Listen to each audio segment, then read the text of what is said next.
تبلیغ کے لیے بھیجا نہیں جا رہا۔ سرکار سے کہا گیا پہلے گھر والوں کو ڈرائیے، گھر میں بیٹا چوری کر رہا ہے، گھر میں رہتے ہوئے بیٹا شراب پی رہا ہے، گھر میں رہتے ہوئے بیٹا نمازی نہ ہو اور ہم نکل جائیں نمازی بنانے کے لیے، گھر میں بیٹا رہتے ہوئے اسلامی شعار سے دور ہو، قرآن دیکھ کر اسے پڑھنا نہ آتا ہو اور ہم نکل جائیں دور دراز تبلیغ کرنے کے لیے۔ اسلام یہ چاہتا ہے کہ پہلے داخلی ماحول کو بہتر کیجیے آپ، داخلی ماحول جب آپ کا بہتر ہوگا تو پھر خارجی ماحول کی طرف جائیے۔ اسی وجہ سے اسلام یہ چاہتا ہے کہ پہلے فرد کے نشو نما کیجیے، پہلے فرد کو سیدھے راستے پر لائیے۔ جب فرد سیدھے راستے پر آئے گا تو یہی جڑے گا تو معاشرہ بن جائے گا،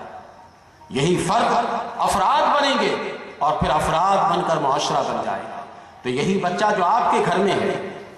جسے آپ نے نظر انداز کر دیا، جسے کبھی آپ نماز کے لیے نہیں کہتے،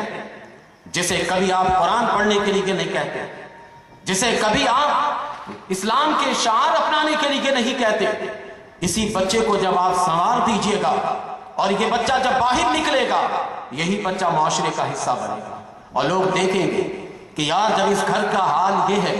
اس گھر کے بچوں کا یہ حال یہ ہے تو واقعی ان گھر والوں کے اندر صداقت ہے، سچائی ہے۔ اس وجہ سے قرآن کریم نے اس باب میں یہ ارشاد فرمایا ہے، یا ایھا الذین آمنوا قاتلوا الذین یلونکم من الکفار، اے ایمان والو سب سے پہلے ان کافروں سے جہاد کرو جو تمہارے قریب ہیں، یلونکم من الکفار، جو کافر تم سے قریب ہیں، داخلی ہیں، اس سے جہاد کرو، اس سے نمٹو پہلے، اس سے نپٹ لینے کے بعد پھر خارجیت کی طرف جانا، پھر خارجی کافروں کی طرف آگے بڑھنا۔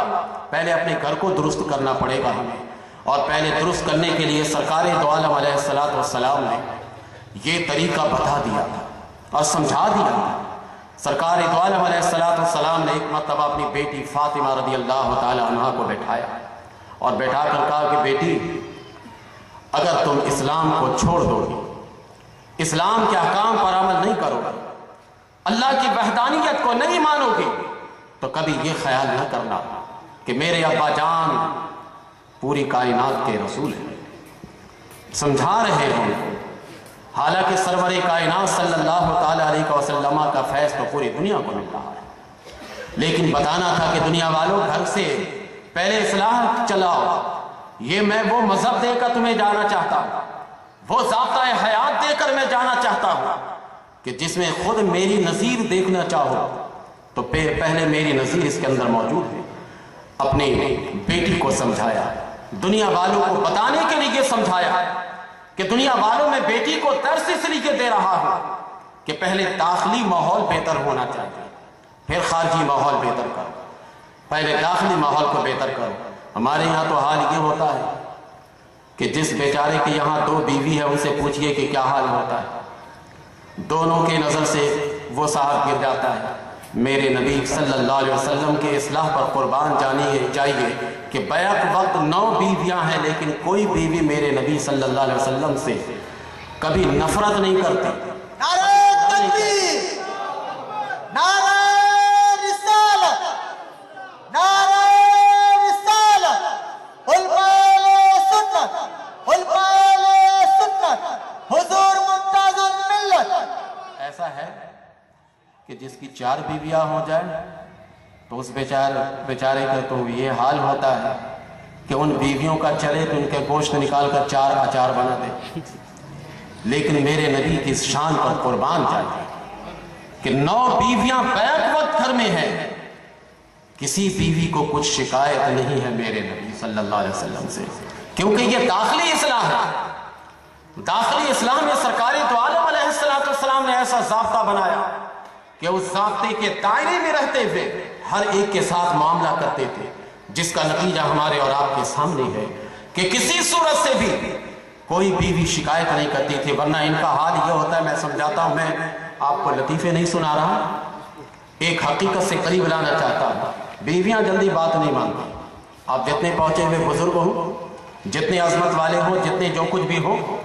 سب کے لیے ہو سکتے ہیں، بیویاں نہیں مانتی جلدی۔ ایک بزرگ کا واقعہ آتا ہے کہ وہ بہت پائے کے بزرگ تھے، لیکن گھر آتے تو بیوی ان کو بہت پریشان کرتی،